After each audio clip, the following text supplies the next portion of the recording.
हा अरे घेऊ दे की झडती. झडतीच घेतोय ना का दरोडा तर नाही ना घालत. हा त्या भामट्याने आहे ना त्या पोराचा मुडदा पाडून लपावलं नसेल कुठं कशावर ना.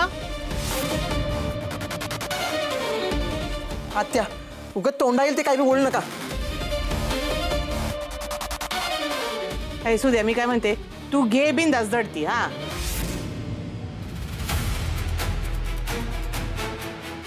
अजिबात घरात झडती घेऊ देणार नाही मी. आप्पा साहेब काय कोणावर आरोप करत नाहीयेत. साकेत आपल्या घरी आलता कार्यक्रमाला, तो हिथून पळालाय. आप्पा तो घरात हाय का नाही याची फक्त झडती घ्यायची. दादा माफ कर, मी तुझ्यापेक्षा लय भाग आहे, पण तरी सुद्धा बोलायची हिंमत करतो. हे बघ, गावात काही झालं की जामकर साहेब पहिल्यांदा आपल्या घरी येतात आणि आपले झडती घेतात. आप्पा तो आपल्या घरातून पळालाय. हो ना, पळाला ना, मग बाहेर जाऊन शोधा. आणि नाही सापडला ना तर नोकरी सोडा आणि घरी बसा. इथं आमच्या घरी येऊन त्रास द्यायचा नाही. अहो आप्पा, आम्ही तुम्हाला त्रास देत नाही, आम्ही आमचं काम करतोय. आणि राहिला प्रश्न स्वाभिमानाचा, तर या घराला मान हायच कुठं. तुझ्यासारख्या नीच माणसामुळं तो कवाच गेलाय. ए सुद्या, तोंड सांभाळून बोल, नाही तर दोन बायकावाले देशमुख.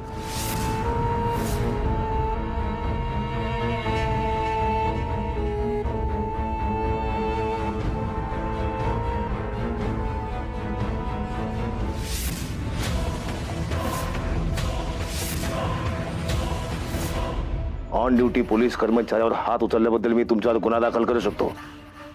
हो, तर पोलीस असेल तर पोलीस स्टेशनात. इथं माझा पोरगा येतो. ऑन ड्युटी येतो, तुमचा मुलगा नाही. गुन्हा दाखल करेन मी तुमच्यावर, जेल टाकेन. हो, जेलाला नाही घाबरत मी. या असल्या पोकळ धमक्यांना ना मी नाही उत्तर देत.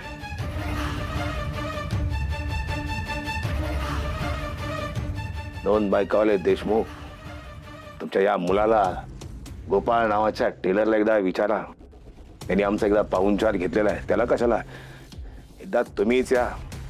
तुमचा असा पाहुणचार करतो, असा पाहुणचार करतो, खुश व्हाल. लक्षात राहील तुमच्या. पुन्हा तुम्ही कधी म्हणायचं नाहीत की पोलिसांना मी घाबरत नाही, जेलला मी घाबरत नाही. या एकदा. काय जामकर साहेब तुम्ही विना सर्च वॉरंट आमच्या घरात घुसताय, झडती घेताय, वरनं आमच्याच घरातल्या माणसांना धमकी बी देताय. हे तू प्रेमाने का बोलतोय यांच्याशी? हो, तुम्हाला काय करायचं करा, बघतो मी काय करते ते. सुधाकर, अहो काय बोलताय तुम्ही? कळतंय का तुमचं तुम्हाला? कशाला नाही ते संकट अंगावर ओढवून घेताय? गप बसा ना. अगं त्याला सवयच आहे आपलाच रेडा गाभणा करायची. हे ना, शेण खायचं आपल्या तोंडानं आणि दुसऱ्याच्या तोंडाचा वास घ्यायचा. ए म्हातारे गप. अहो तुम्ही बाई शांत बसा की. तुम्ही शांत बसला तर काय होईल? नाही बसणार मी शांत. यो मला धमकी देतो ना, याला धावतोच मी आता. काय येते ए गोपाळ, जा गावातल्या सामन्यानं गोळा कर आणि घेऊन येतं आणि त्याला दाखव कसं मनमानी करतोय यो माणूस. दोन बायकावाले देशमुख महागात पडेल सगळं तुम्हाला. चला झडती घ्यायला सुरुवात करा. ए, जे काय करायचं घराबाहेर. चला झडतीला सुरुवात करा. कोणाला घाबरायची गरज नाही. अरे घरात घुसूच देत नाही तर. साहेब साहेब थोडं शांत व्हा. ऐका, यांनी वाद अजून वाढेल. आपण बाहेर जाऊन बोलूयात. हा अजिबात नाही. साहेब माझा ऐका. कारवाईला सुरुवात करा. काय झडते घ्यायचे ना ते बाहेर जाऊन घ्या. घरात बाहेर निघा माझ्या. साहेब तुम्ही प्लीज शांत व्हा. प्लीज शांत व्हा. माझा ऐका, आपण बाहेर जाऊन बोलूयात. अजिबात नाही. घुसा घरात, कारवाई करा. साहेब साहेब प्लीज ऐका माझं, प्लीज ऐका. चला बाहेर बाहेर बोलू आपण. बाहेर जायचं. साहेब ऐका माझं, शांत व्हा. काय उगाच विषय चिघळेल साहेब. आप्पा काय भारी हाकललं तुम्ही जामकरला. तुम्ही खरंच डेअरिंग बाज आहे बरं का.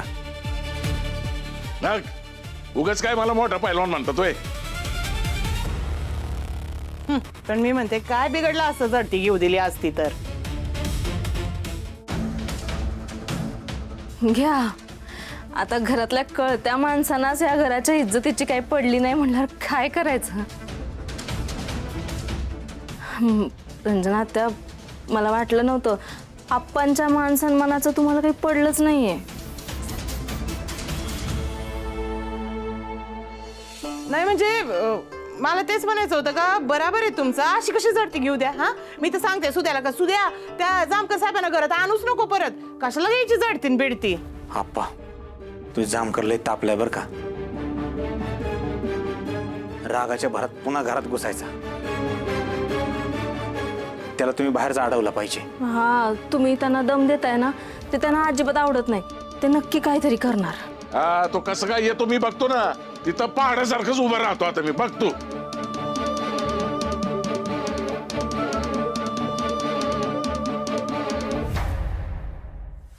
मला घरातल्यांचा मुद्दा पटतोय. आपण उद्या सकाळी येत ना वरून. कळत कसं नाही रे? तो साकेत माझ्यासाठी खूप महत्वाचा आहे. साहेब मला पटतंय पण घरातल्यांना कोण सांगणार? हा खरं बोलू का साहेब? मला पण असं वाटतं की साकेत घरात नाही. तो घरातच आहे. याच घरात येतो.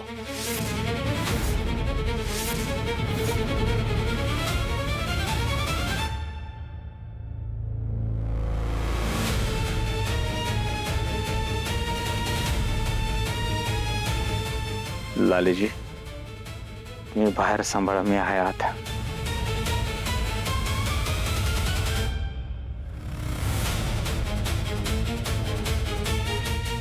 जामकर साहेब हे लय चुकीचं वागताय हा तुम्ही. अहो मी तुम्हाला भाऊ मानते आणि तुम्ही सारखं माझ्या घराला त्रास देताय.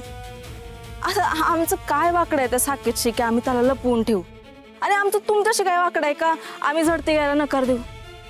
पण तुम्ही उठसूट आमच्या घरासमोर येताय आणि झडती घेताय. आम्हा सगळ्यांना किती मानसिक त्रास होत असेल याचा कधीतरी विचार करा.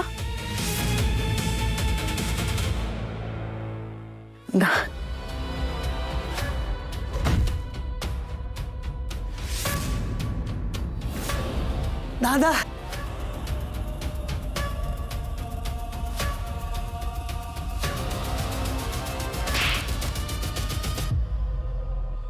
साहेब हवं तर मी वॉरंट घेऊन येतो. अरे तो पण किती उशीर होईल? काय प्रॉब्लेम काय तुझ्या घराची झडती घ्यायला आम्हाला? काय दोन बायकावाले देशमुख काय असं काय घरात दडवून ठेवलंय आम्हाला झडती घ्यायला मनाई करता तुम्ही?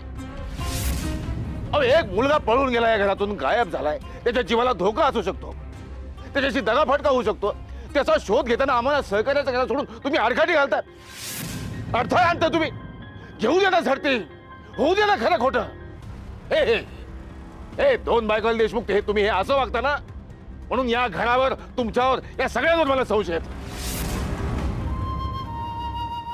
दादा दादा दादा दादा दादा दादा दादा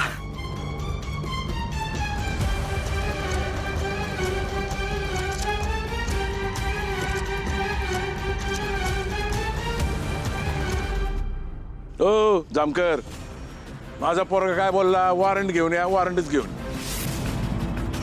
तुम्हाला ना देशमुखांची कावीळ झालीये. गावात काही बी घडलं ना तर चौकशीला आमच्याच घरी येणार तुम्ही. गावात खून झाला आमच्याकडे येणार, गावात चोरी झाली तरी बी आमच्याचकडे येणार, गावात काय भांडण झालं तरी बी तुम्ही आमच्याचकडे येणार. हं? कधी बापाला उचल, कधी सुनेला उचल, कधी माझ्या पोराला उचल. काय चाललंय काय हे? हे बघा आता हे लय झालं, मी सहन करणार नाही. हा आता तुमच्यातल्या एकाला बी घरात घुसत येत नाही मी आता. हा अहो मलाही तुमच्या घरी यायची अजिबात इच्छा नाही. दोन बायकावाले देशमुख. अहो पण जेव्हा गावात कुठलीही वाईट घटना घडते, खून घडतो, गुन्हा घडतो, तेव्हा सगळी संशयाची सोय तुमच्या या दाराच्या उंबरठ्याशी येऊन थांबते. म्हणून घरात घुसावं लागतं आम्हाला.